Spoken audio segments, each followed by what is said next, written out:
Ahora le vamos a dar paso a nuestro primer speaker de la noche, ¿verdad? Su nombre es Julio Mixco, él es Front-End Developer acá en Aplaude Studios y nos va a hablar de una tecnología que de hecho ha estado en la boca de los speakers en San Francisco tanto ayer como hoy, y es las PWA o las Progressive Web Apps. De hecho, si ustedes van a nuestro sitio web gdgsansalvador.dev, esa es una Progressive Web App y de hecho la pueden instalar en su home screen de Android o de iOS. Se comporta como una aplicación nativa, pero es un website. Entonces, tiene un montón de ventajas para los developers y Julio les va a platicar sobre esta tecnología. Bueno, mi nombre es Julio Mixco, soy Frontend Developer en Aplaudo Studios, tengo 5 años de experiencia en desarrollo web y trabajo principalmente en proyectos con Angular, pero también he trabajado en proyectos con React.js. Y hoy les voy a hablar acerca de las Progressive Web Apps, qué son y cómo funcionan. ¿Cuántos de aquí conocen qué es una Progressive Web App? Levanten la mano. Bueno, ya vemos que son pocos, ¿verdad?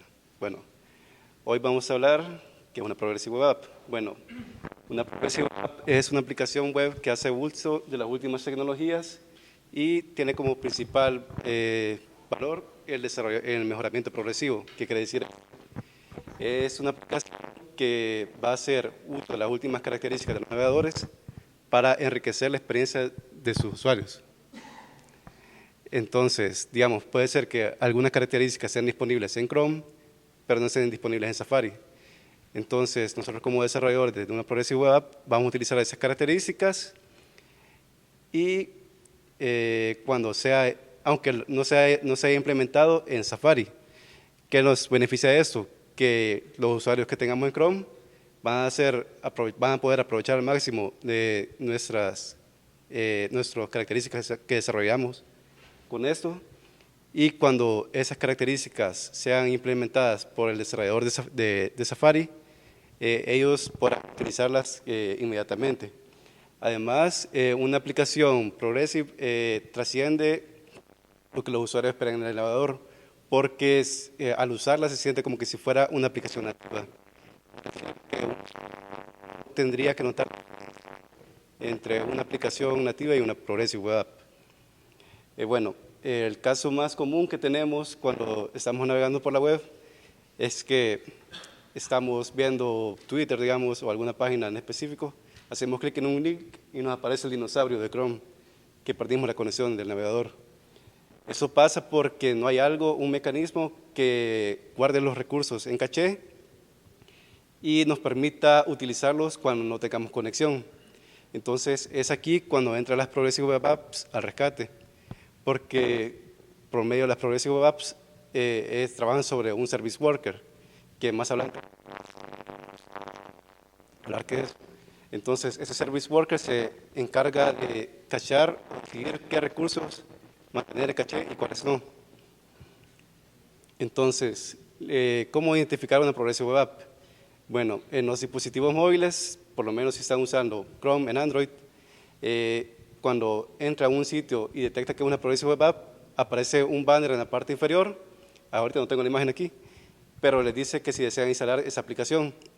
Entonces, una vez la instalamos, nos aparece en el menú de aplicaciones como si fuera otra aplicación normal, pero no está limitado sobre los dispositivos móviles, porque esas aplicaciones también las podemos instalar en las computadoras de escritorio o laptops.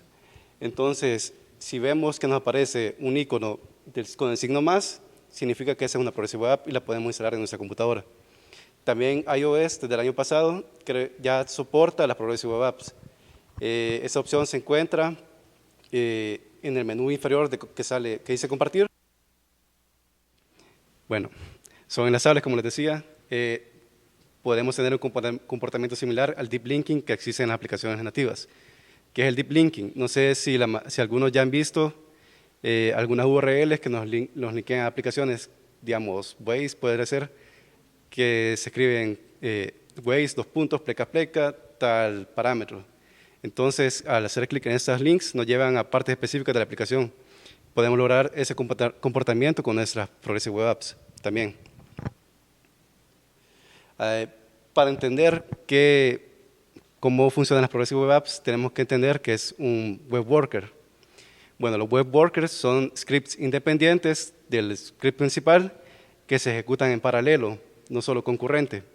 ¿Por qué decimos esto? Porque como todos sabemos, JavaScript se ejecuta en un solo hilo de procesamiento. Es decir, que puede realizar tareas concurrentes, pero en realidad no, al ser concurrentes las tareas, no quiere decir que cree nuevos hilos por cada tarea. Lo que hace básicamente es encolar la tarea, esperar que una termine y ejecutar la siguiente. Entonces, los web workers lo que hacen, al ser instanciados, es crear un nuevo hilo en el procesador. Entonces, esto quiere decir que un web worker tiene su propio scope, tiene su propio event loop y está completamente desconectado del script principal que lo creó. Además de esto, tenemos dos tipos de web workers, que son los workers dedicados y compartidos. Los dedicados solo se pueden comunicar con el frame que los creó, y los compartidos se pueden comunicar con múltiples frames, pero tienen que cumplir la condición que tienen que ser del mismo origen. La comunicación entre frames y el web worker se lleva a cabo vía post message. ¿Qué es esto? Bueno, post message es un mecanismo antiguo que existe desde los iframes, que básicamente nos permite comunicarnos entre frames utilizando eventos. Vamos a ver un poco más adelante un ejemplo. Los workers tienen sus limitaciones y tienen ciertas características. Una de las principales limitaciones son que no tienen acceso al DOM, es decir, que no podemos manipular la interfaz de usuario desde un worker. Tampoco tienen acceso a cookies ni local storage. Y también tienen acceso limitado a location, a los objetos globales location y navigation. Es decir, que no podemos, hay ciertas características que están restringidas por seguridad. Ya vamos a ver más adelante también por qué. Pero sí tienen acceso a los set intervals, set timeout y sus clear. Y también tienen acceso a las APIs de fetch y promise, las promesas. También tienen acceso a cache storage, WebSocket y IndexDB. Eso lo vamos a ocupar en nuestro service worker. Ahora, aquí tenemos un ejemplo de un worker. Bueno, del lado derecho tenemos el script del worker, que básicamente vemos que se suscribe al evento de onMessage, espera recibir la variable data y esta a su vez pasa el contenido a la función mayúsculas, que lo que hace esta función es esperar 3 segundos para convertir el valor pasado a mayúsculas y enviarlo a su creador vía post message. Entonces, el script principal crea una nueva instancia del worker, utilizando la clase worker, hace un new worker y el nombre del script donde se encuentra el worker. Ese worker es almacenado en la variable worker y con esto ya podemos enviarle mensajes a nuestro worker.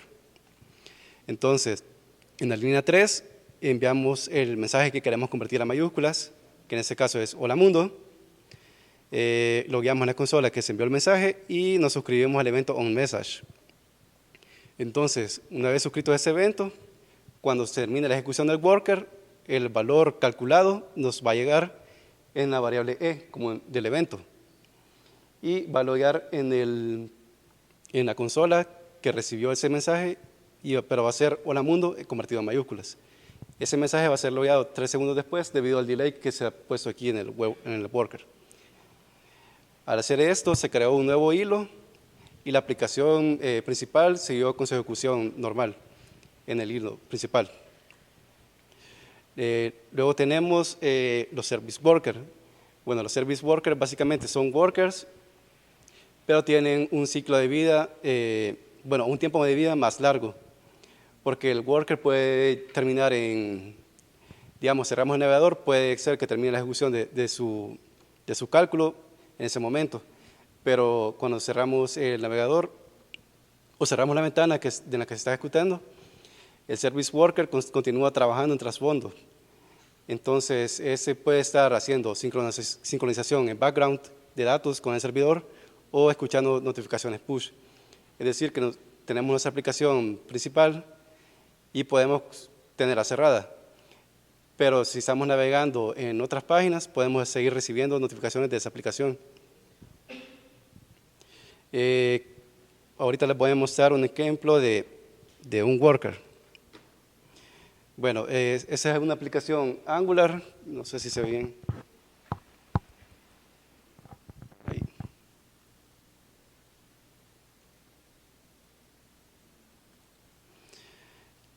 Que básicamente lo que tiene los principales elementos del worker, que son el manifest.json, que se encuentra aquí, que con eso le decimos al navegador la descripción de nuestro worker. Entonces, creamos el nombre de la aplicación, la propiedad name, el short name, podemos tener una abreviación de nuestra aplicación, description, una descripción de lo que hace nuestra aplicación, y tenemos la propiedad icons, que básicamente es un array que apunta a los assets principales, ya sea el logo de nuestra aplicación, que va a ser lo que va a utilizar en el splash screen y como icono de aplicación cuando sea instalada en el dispositivo. Esta parte de aquí es muy importante porque si ponemos un asset que no concuerda con las dimensiones o no encuentra el asset en esta URL o en esta dirección, no nos va a dejar instalar el worker correctamente en nuestra aplicación, en nuestro dispositivo. Además de eso, le indicamos cuál va a ser la URL de inicio, en este caso va a ser el index HTML, y tenemos el modo de display. Este también es importante notar, porque, digamos, standalone es el más usado. Entonces, el standalone básicamente lo que hace es eliminar la barra de búsqueda del navegador y poner la barra, bueno, hacer como la pantalla completa. Solo saldría la barra de status donde tenemos la hora, la batería de nuestro dispositivo. Con el script, el nombre del script o la URL donde se encuentra nuestro script, que en este caso lo tengo en el mismo directorio. Entonces, una vez registrado, nuestro script se carga en el navegador. Quiero ver.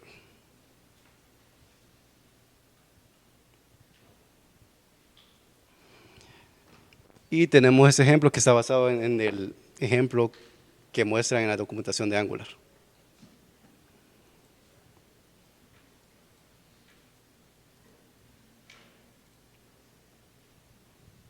Aquí está. Bueno, entonces, ¿cómo podemos saber si nuestro worker fue registrado? Para esto, Naturaltools encuentra el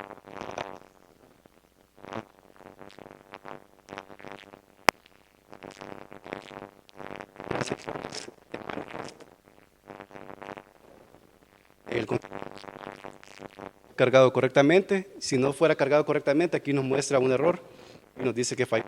Ese sí está bien.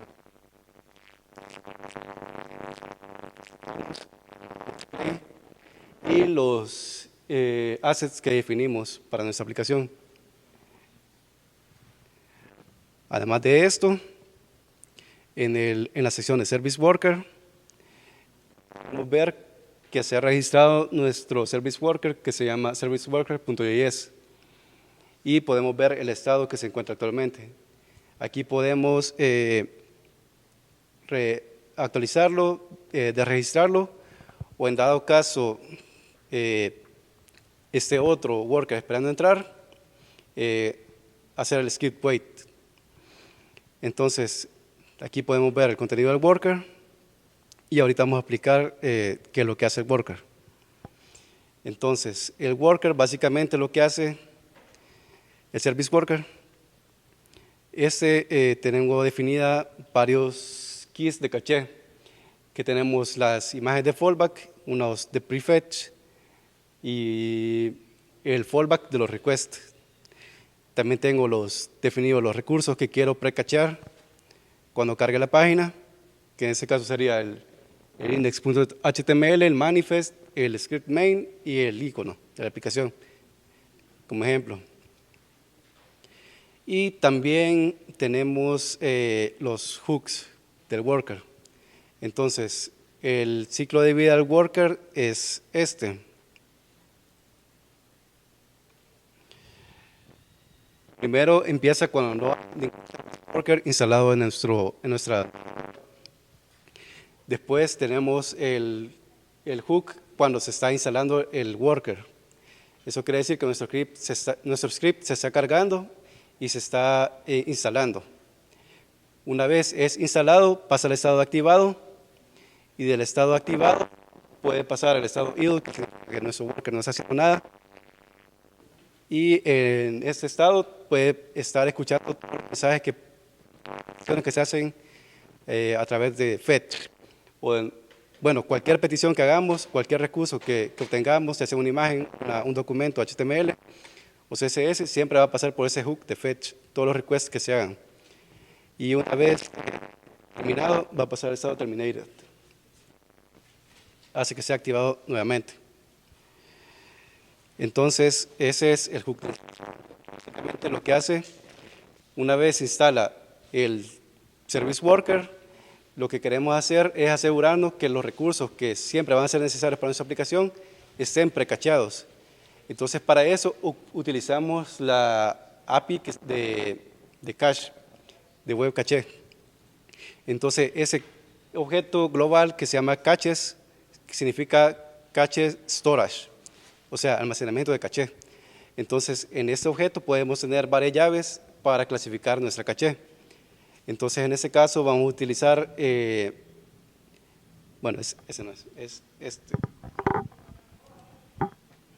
Vamos a utilizar el caché. Le hemos asignado el nombre de prefetch, que tengo definido arriba, antes que le mostré al inicio.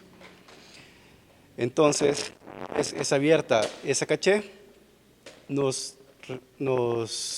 utilizando las promesas, nos suscribimos y hacemos un den. Entonces ya tenemos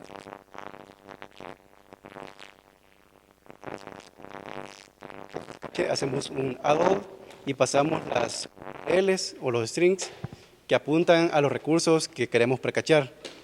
Entonces con eso el navegador pide esos recursos y los cachea, los mantiene caché. Entonces aquí ya nos aseguramos que siempre vamos a tener disponible nuestro index.html, nuestro script principal y nuestro manifest.json.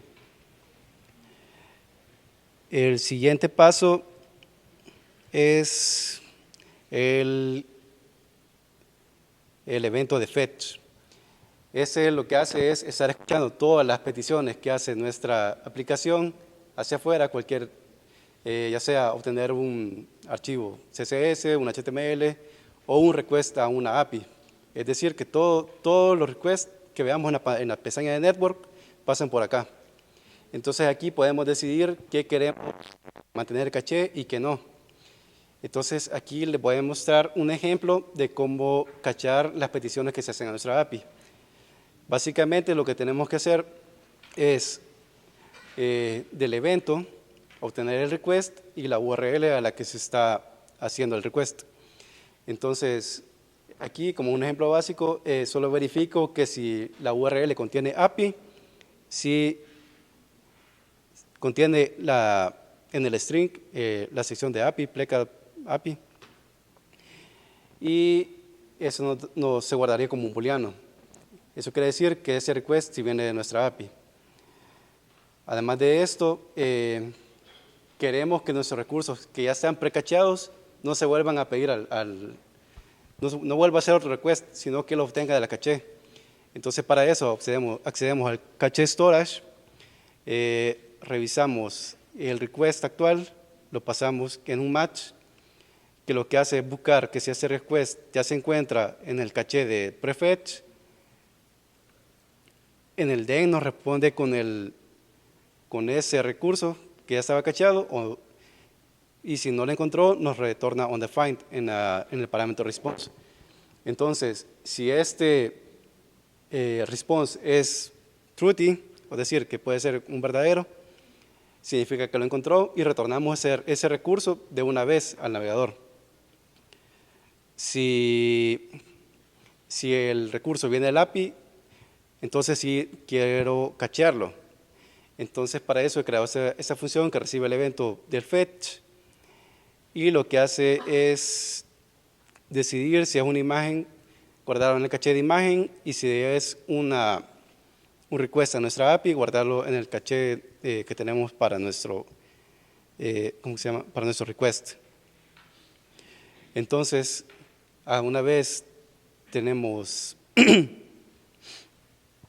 el fetch de ese recurso, obtenemos la respuesta que nos dio el navegador.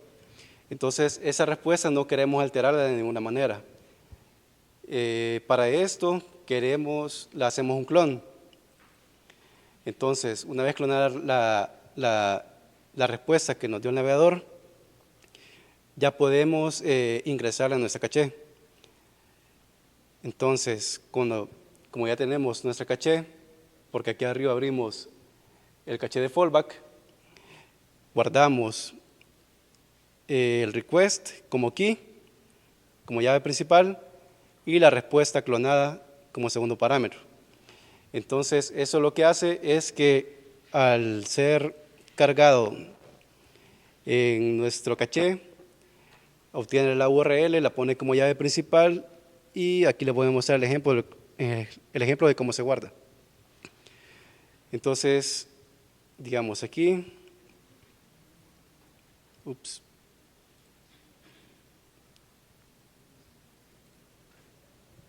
bueno, aquí vemos que guardó el caché del request a product como llave, y podemos ver el contenido de ese caché, que básicamente es un array que contiene varios productos con su ID.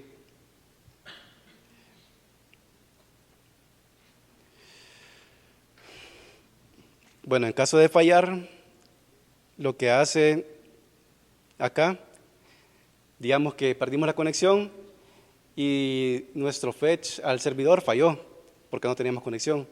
Entonces, en ese caso cae en el catch, que lo que hace es buscar en nuestro caché si ya tiene algo guardado para ese request, a esa URL.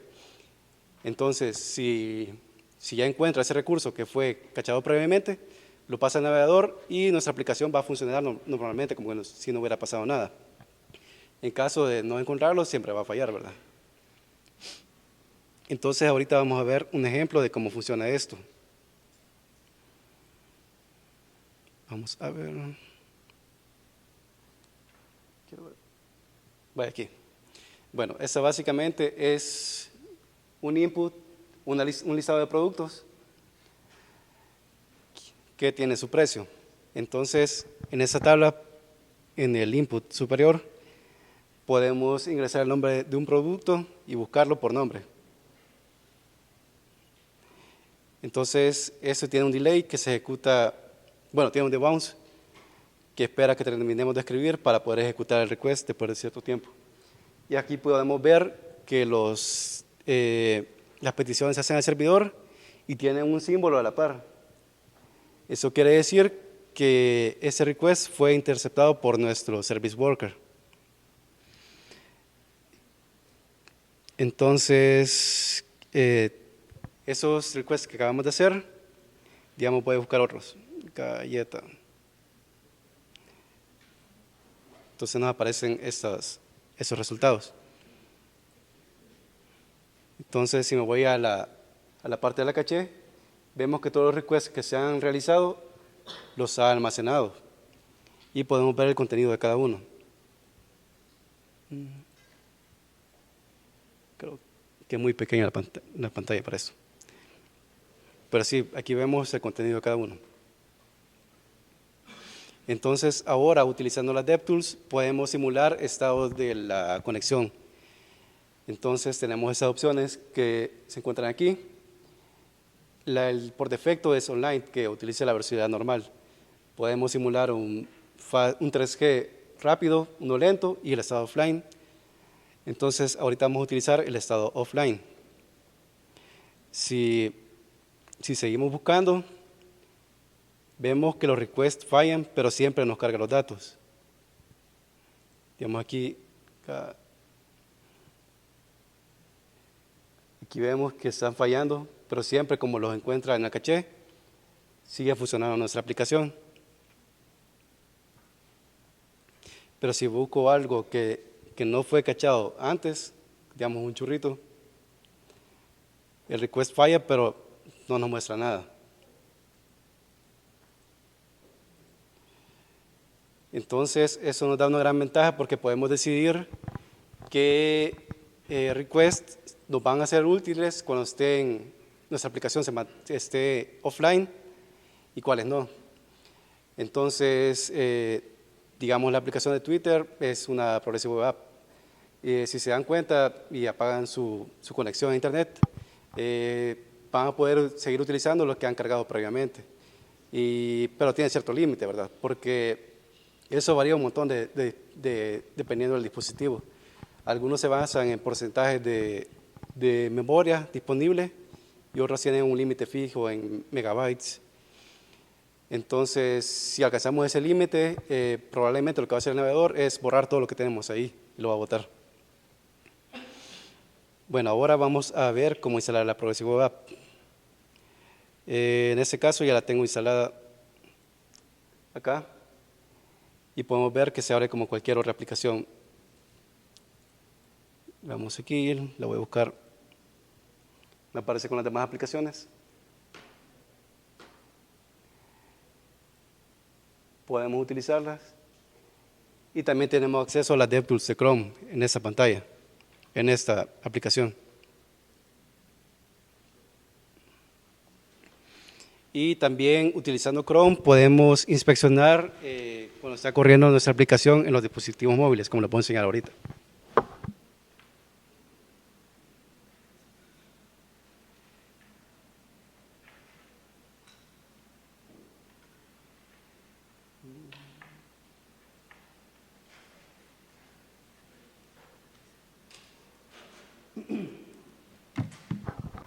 Bueno, para eso es necesario que vayamos a nuestro navegador, escribamos Chrome, pleca,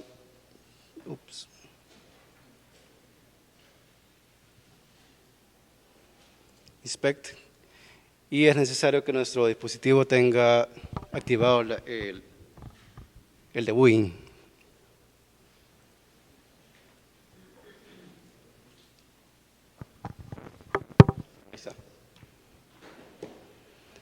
Bueno, aquí nos aparecen todos los views que tenemos corriendo en nuestro dispositivo y podemos inspeccionarlo haciendo clic aquí en el Inspect. Aquí podemos ver que nos aparece un preview de lo que tenemos en nuestro dispositivo y pueden ver todo lo que yo estoy haciendo en la pantalla de la aplicación. Aquí puedo escribir.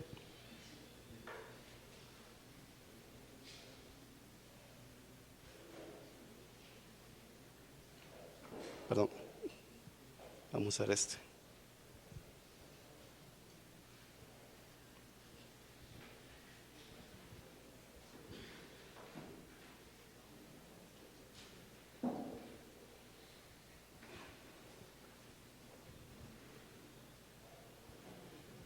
Bueno, está fallando.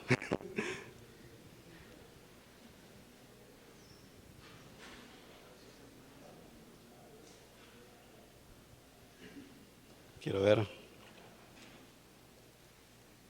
Creo que perdí la conexión. Ahí está. Veamos.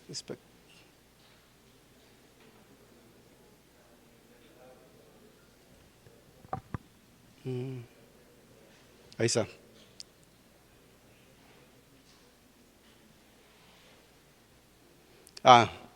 Bueno, lo que está pasando es que está detectando un breakpoint y por eso no se ha ejecutado. Perdón. Pero sí, entonces podemos ver todos los requests que se están pasando en nuestro dispositivo.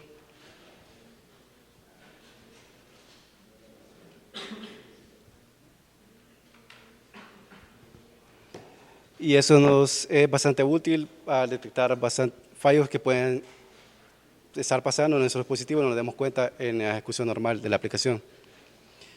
Entonces, podemos acceder a la caché que tiene almacenada. Podemos ver que están en nuestros recursos de prefetch, nuestros assets, el index, el manifest y todos los requests que hemos hecho. Bueno, ¿qué más podemos decir?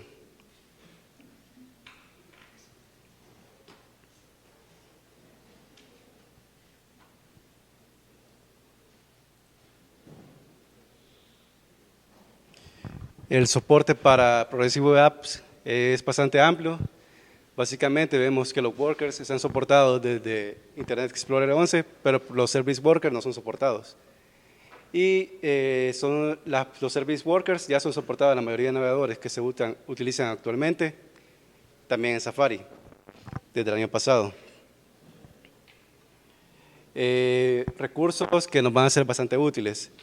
Estas son URLs que tenemos, que la primera nos permite generar nuestro propio asset, nuestro propio manifest, y también reescalar las imágenes que vamos a utilizar en nuestra aplicación.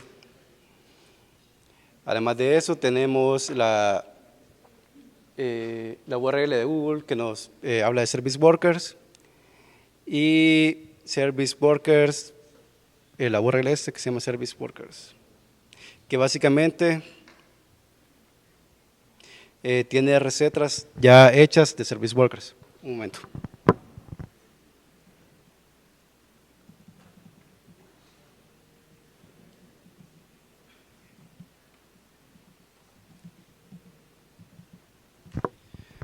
Bueno, esa es una página de Mozilla que tenemos distintas estrategias para nuestros Service Workers, ya sea para web push, caché, de uso general, estado offline. Entonces, aquí podemos ver los ejemplos. Entonces, nos da una explicación breve de lo que hace este ejemplo, qué soluciona, cuál es el caso de uso y su categoría. Y además de eso, tiene los ejemplos en el código. Entonces, aquí podemos ver que están los archivos principales de la página y el de Service Worker, que nos va explicando línea por línea qué es lo que hace esa estrategia, cómo implementarla. ¿Qué más? Bueno, además de esto, nuestro Service Worker, nuestra aplicación web Progressive, podemos correr audits, que esos audits lo que van a hacer es calificar nuestra aplicación en una escala del 0 al 100 en diferentes aspectos como accesibilidad, progressive, performance, y también nos va a decir qué podemos hacer para mejorarla. Entonces lo corremos y vemos que esa aplicación, como es un ejemplo, no la ha optimizado, porque ahí tengo de todo. Sí. Ahí sí tengo una mezcla de todo y no la he optimizado. Entonces vemos que varios de los defectos que tienen es que tarda mucho en cargar. Entonces vemos que la primera impresión tarda 4 segundos. El tiempo para cargar el index, 17, en conexiones lentas, vale decirlo, ¿verdad? Y podemos ver una descripción de cada uno. Y podemos darle clic en el enlace de Learn More, que nos va a llevar a la página de Google, que nos va a decir cuáles son las recomendaciones y qué podemos hacer para optimizar o mejorar ese ítem que ha detectado. Entonces, esto es bastante útil porque nos va a permitir mejorar los tiempos de carga de nuestra aplicación al solucionar esos problemas, y nos va a permitir darle una mejor experiencia a nuestros usuarios cuando usen nuestra aplicación. Bueno, eso sería todo por mi parte y muchas gracias.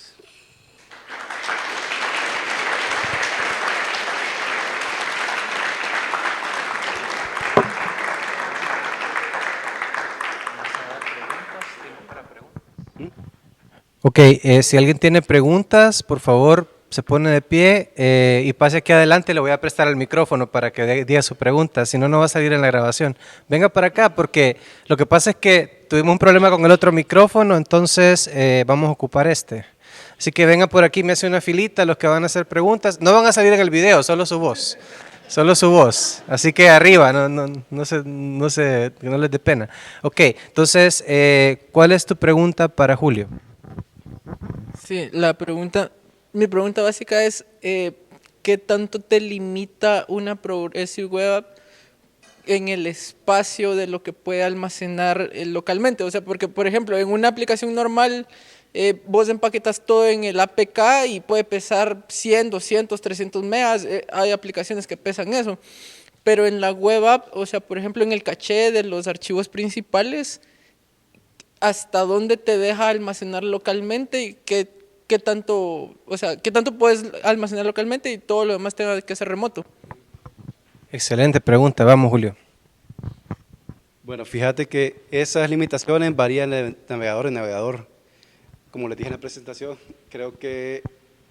me acuerdo que Chrome creo que se basa en un porcentaje del dispositivo, no me acuerdo si era el 5% de la capacidad que tiene el dispositivo, pero hay otros que tienen un límite fijo en megabytes. O sea, es decir que no puede, o sea, esa es una de las limitaciones que tiene la Progressive Web Apps en el lado de la persistencia, porque no pueden utilizar al máximo todas las capacidades que te da el dispositivo, por lo menos en ese lado. Pero sí se reduce bastante la brecha que hay entre la nativo y lo web con las Progressive Web Apps. Mi pregunta también es básica y también está relacionada con los recursos de los dispositivos. Por ejemplo, podemos acceder a la cámara o al micrófono del giroscopio, inclusive con una Progressive Web App. Otra excelente pregunta. Sí, con las Progressive Web Apps tenemos la ventaja que podemos utilizar todo lo que nos da HTML5 y JavaScript. Es decir, que con HTML5 nos permitió ya utilizar la cámara, la ubicación GPS del dispositivo, el micrófono, también tenemos el API de Web Audio. Entonces podemos utilizar todas esas ventajas que nos da para utilizarlo. Como pueden ver, aquí en El Salvador también se utiliza lo último en tecnologías de Progressive Web Apps y ustedes pueden aprender. En línea hay Code Labs para todo esto, para principiante, intermedio, avanzado. Ahora van a disfrutar de la cena, les tenemos un sándwich de Quiznos y una soda. Pueden escoger entre roast beef o pavo, ¿verdad? Entonces, este dinner en networking es patrocinado por Google Developers y Google. Pueden pasar en forma ordenada, hacen una fila y hagan networking, ¿verdad? Platiquen entre ustedes, tómense fotos, ¿verdad? Disfruten.